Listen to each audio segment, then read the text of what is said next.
Alright guys, what we got next? Something good. Gunship rider. Riding them gunships. He's a captain. That's not great. Yeah, that's better. I'm glad I got rid of that last one. I might get rid of this one. I don't know about this. I got a lot of shiny stuff though. We'll go back in. Oh, that's perfect. This is gonna be a great one. Look at me go. Ooh, black. That's not good. That's not good. So he's got a lot of things that can get rid of my creatures. So I'm a little worried about this. I mean, he's got sack and murder's 3. But we're going to go ahead and just try and get a feel for what he's playing. I mean, I want to know what I'm up against before I just start pitching cards into the furnace. So we see this here, so we know he's not straight black. The black-white, I'm okay with. Like, his removal is solid, really good removal. But there's not a lot I can do about that. We're going to go ahead and play Essence Warden, I would imagine, here. Just because once he hits 3 lands, he's going to have his removal online regardless. And, of course, we have to worry about Pillory. There's also slightly moving the mic. Don't pay attention to that sound.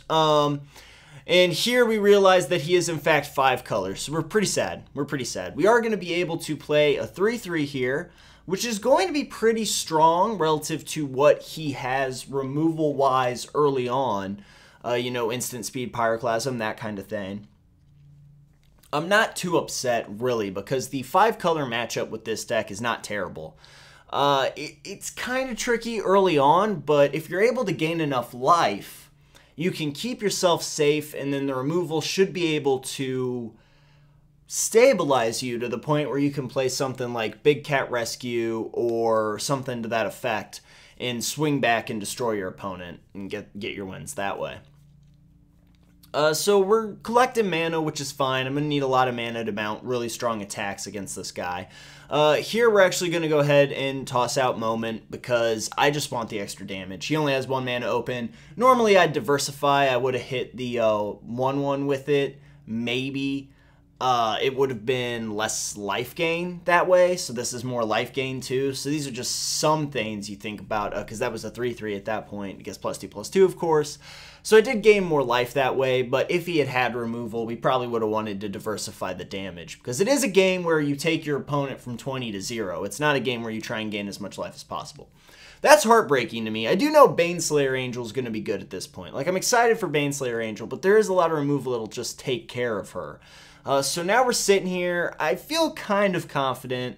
I have the enchantment artifact Destruction in case he plays something worth destroying, which is very possible because he has Lexi Nexi over there and all that kind of crazy shit. So I feel good. I want to collect mana. I want to mount an offense. This, to me, isn't good enough. There's way too many cards that he might have. They're just going to go ahead and blast this 2/2 away. Oh, we got another comment up there from somebody. I can't actually read what that says. But he's mana ramping, doing all sorts of crazy stuff. That's not mana ramping. That's just regular mana play. No removal right there, so I'm kind of okay with that. We're going to hold on to this because there's a good chance that he'd be able to get a 2-for-1 if we play it. So unfortunately, I still don't have any playables. I don't have a ton of mana. I'm worried at this point. I know that things are looking a little grim just from the aspect of him having so much life, or not so much life, but so much mana and 5 cards in hand. So all the life in the world's not really going to help me here. But we hold on to this because obviously, and I think he actually will drop it here, but he is able to destroy multiple copies of cards. So we're worried about that. We're worried about the amount of mana he has. We're checking music that I'm playing. So this is like free, just free ads for, you know, because I didn't really care what he's playing. We're changing the volume a little bit. I could edit that out. Probably won't. Listening to music. That's how I do things. So you got a little behind the scenes peek at my iTunes library there. I hope you enjoyed it. We're doing damage. No Baneslayer yet. I'm content just doing the 2 every turn. I kind of set this plan in motion last time, like the last turn that I had by not playing the second one of these. I'm playing it safe. He's at 9. I have removal.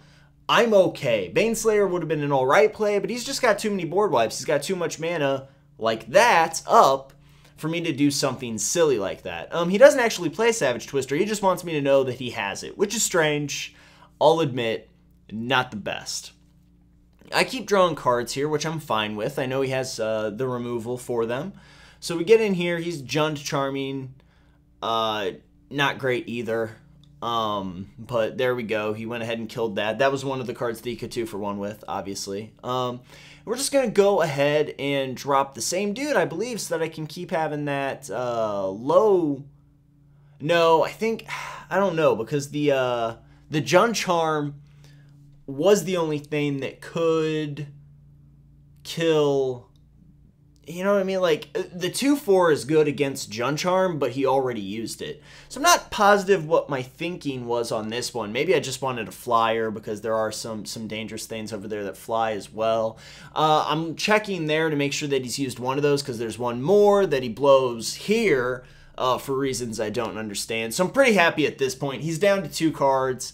3, one of them says land. So I feel really good about laying Baneslayer at this point.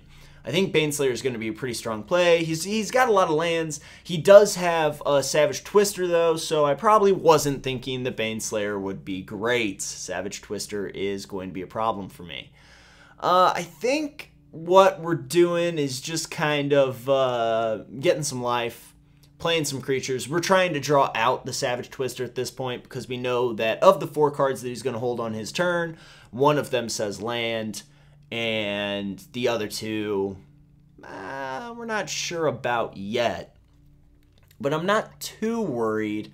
He's got 3 cards in hand. If he grips up here, we're really upset. He's dropping the Savage Twister for 2, which is fine for me. I don't really care about that. We're getting ever closer to that point where we're able to drop my Baneslayer Angel without fear of replication.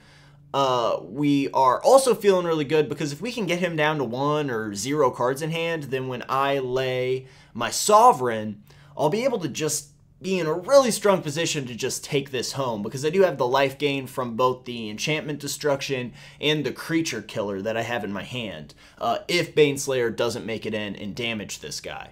So we're feeling really confident here. He does lay this, so I'm on... He's only doing 5 damage to me on the turn, though, so I'm not even worried about that because Baneslayer is going to do 5 damage to him. This happens. I mean, this is one of the cards that we put in here for fun, but it is outstanding, too. I absolutely love it.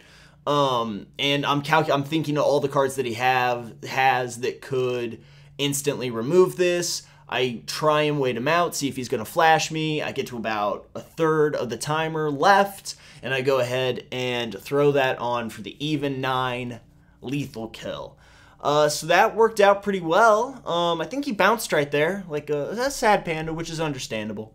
Anyway, I hope you guys enjoyed that one. I think we actually bounced right into a new one, so we're going to be recording that next. Thanks a lot for watching, you guys.